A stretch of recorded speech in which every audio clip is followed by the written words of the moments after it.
Hello everyone, welcome back to my channel. अगर आपको ऐसा सुनने में लगे कि आप अपनी स्कॉर्पियो वैन से 3 से 4 लाख रुपए आराम से बचा सकते हो और आप गलती कर बैठोगे ज़्यादा पैसा दे के डीलरशिप को, तो आपको यकीन नहीं होगा। पर आज हम लोग डीलरशिप स्कैम के बारे में बात करेंगे। कैसे उन लोग प्रीमियम चार्ज लेते हैं, एसेसरीज से ज़्यादा लेते हैं, क्या क्या लेना मैंडेटरी है, क्या क्या लेना नहीं ज़रूरी है, कैसे वो फोर्स करते हैं हम उनको मना करके अपने 2 से 4 लाख रुपए आराम से बचा सकते हैं Z2 से लेकर Z8L वेरिएंट तक का।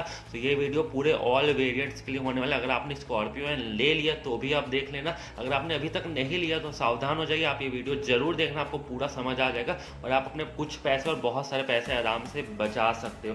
सबसे पहले हम बात करते हैं, अगर कोई गाड़ी का एक्स शोरूम प्राइस अगर 20 लाख है, महिंद्रा ने क्या किया है कि 11.99 लाख से चालू किया अपने गाड़ी का और 20 लाख तक का एक्स शोरूम दिया है। पर एक्स शोरूम अगर 20 लाख है तो 27 लाख कैसे जा सकता है। Z8L की ही मैं बात कर रहा हूँ और आने वाले टाइम में प्राइस हाई होंगे, सबको पता ही है। तो उसमें वो बहुत सारी चीज़ें ऐसे चार्ज करता है जिसको नहीं करना चाहिए। सबसे पहले तो 2 लाख का प्रीमियम आपसे जोड़ देगा, बोलेगा कि गाड़ी आपको जल्दी दिलवा देंगे। और बहुत सारे लोग ऐसा करते भी हैं, उनको गाड़ी से मतलब रहता है कि हमको गाड़ी जल्दी में, जब प्रीमियम दे देते हैं फिर 2 लाख के अंदर की एसेसरीज दे देंगे। धीरे धीरे करके वो सब हो ही जाता है आपका, और ऊपर से वारंटी आपको स्टैंड कराने बोलेंगे। और सबसे ज़्यादा तो आपको इंश्योरेंस में लूटा जाता है। तो इंश्योरेंस से लूटने के लिए आप कैसे बच सकते हैं वो हमको पूरा बात करेंगे। और TCS से भी आप अपना पैसा कैसे बचा सकते हैं, जिनको पता नहीं होता उनके साथ ये स्कैम हो जाता है, तो आप बहुत सारे पैसे बचा सकते हैं। तो बिना किसी तरीके वीडियो को शुरू करते हैं, तो हम बात कर लेते हैं Z6 का। अगर हमको Z6 डीजल में मैनुअल ले या ऑटोमेटिक ले, हमको तो एलॉय नहीं मिलने वाला, उसमें हमको स्टील रिम मिलने वाली है। तो अगर हम एलॉय के लिए बोलेंगे और हम कंपनी की तरफ से अगर एलॉय लगवाते भी है तो वो हमको 70 to 80,000 या उससे ऊपर के भी रेट में वो दे सकता है, क्योंकि वो कंपनी का एलॉय हो गया। पर ऐसा नहीं है, मार्केट में बहुत अच्छे अच्छे एलॉय से आप अपने हिसाब से कस्टमाइजेशन करा के उसको लगवा सकते हैं। एसेसरीज में ये भी आ जाता है और एसेसरीज में बहुत सारी चीज़ें हैं जो वो आपसे एक्स्ट्रा ले लेंगे। अगर इलेक्ट्रॉनिक एसेसरीज की चीज़ है तो आप भले महिंद्रा से लगवा लीजिए, नहीं तो वो वारंटी का नाटक करेंगे आपसे। और आपकी गाड़ी बाद में ख़राब हो गई भले किसी भी ऑरिजन से, तो वो बोलेंगे कि आपकी गलती है। तो आप इलेक्ट्रॉनिक छोड़ के बाकी जो मैट हो गया, क्रोमिंग हो गई और शील्ड हो गई, ये सब चीज़ आप बाहर से लगवा सकते हो। और शील्ड लगाना उतना ज़रूरी नहीं है।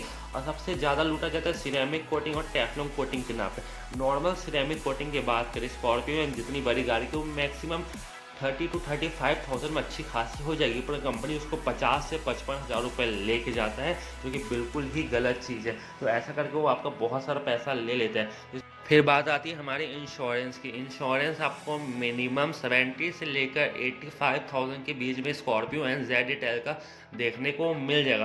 पर कंपनी कुछ कुछ कस्टमर को 1,20,000 1,30,000 तक का चले जाता है। देखो इंश्योरेंस का ऐसा रहता है, डीलर अगर आपको फोर्स कर रहा है तो इंश्योरेंस डीलर के हाथ में नहीं रहता है, उनका टाई अप रहता है बहुत सारे बैंक के साथ, और वो एक गाड़ी से 20 to 30% अपना कमीशन खा लेते हैं। स्कॉर्पियो एंड के ऊपर भी खाएंगे, बहुत सारी गाड़ी के ऊपर रहता है।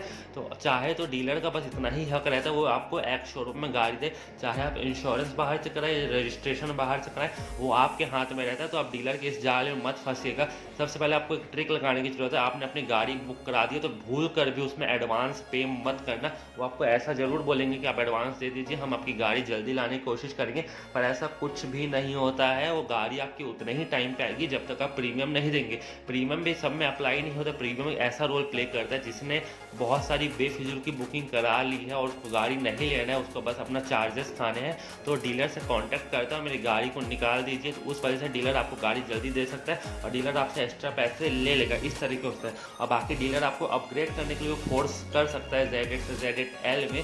बाकी Z6 से Z8L का तो अभी कोई अपडेट नहीं है, बाकी आप अपने डीलर से पूछ सकते हैं। तो ऐसा करके कुछ डीलर अच्छे रहते हैं जो आपके सपोर्ट में है, पर बाकी सब डीलर ऐसे नहीं रहते। हो सकता है अगर आपको कोई फ्रेंड हो या कोई फैमिली मेम्बर में कोई जान पहचान का हो इंश्योरेंस में या बैंक से, तो आप उनसे इंश्योरेंस जरूर कराइए, क्योंकि अगर आप महिंद्रा की तरफ से इंश्योरेंस कराते हैं तो आप लूट जाओगे आराम से।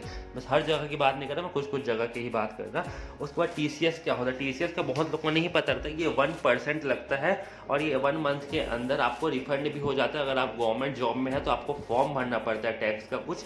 अगर आपका गवर्नमेंट जॉब है तो आपको ये आराम से रिफंड हो जाएगा। अगर 25 लाख की गाड़ी पड़ती है आपको, तो आपका 25,000 रुपये बचा सकते हैं अपने TCS से। उसके बाद फाइनेंस का ठीक है जरूरी है, इंश्योरेंस भी हो गया। एसेसरीज भी आप बाहर से लगवाइए, ओनली इलेक्ट्रॉनिक चीज़ आप महिंद्रा की तरफ से लगवाइए। इस तरीके से आप बहुत सारे पैसे बचा सकते हैं। होप करता हूँ आपको समझ आ गई होगी। एक बार समराइज़ कर लेते हैं, जो आपको एक्स शोरूम प्राइस पड़ता है और आपके सिटी का जो आरटीओ है, वो आप नेट में चेक कर लीजिएगा एक बार ज़रूर से। अगर आपको नहीं पता तो आप कमेंट में अपना मॉडल नंबर और आपने कौन-सी गाड़ी बुक कराई, आप कमेंट सेक्शन में करके ज़रूर बताना, ताकि बाकी लोग की भी हेल्प हो सके। और मुझसे कुछ क्वेश्चन पूछना है तो मैं भी आपका आंसर दे सकूँ, तो कमेंट आप ज़रूर करना। तो आपको बस इतना याद रखना, आपका गाड़ी का जो भी एक्स शोरूम होगा, उसके बाद अपने सिटी का आरटीओ चेक कर लीजिएगा और इंश्योरेंस आप बाहर से कराइएगा। अगर कैशलेस इंश्योरेंस महिंद्रा करा रहा है अपने तरफ से भी, तो आप बाहर से भी कैशलेस करा सकते हैं, आपको बहुत सस्ते में पड़ेगा। और आपको इन्हीं सब चीज़ों का ध्यान रखना, आप अपनी गाड़ियों में बहुत सारे पैसे बचा लोगे। और एसेसरीज भूल के महिंद्रा की तरफ से मत लेना।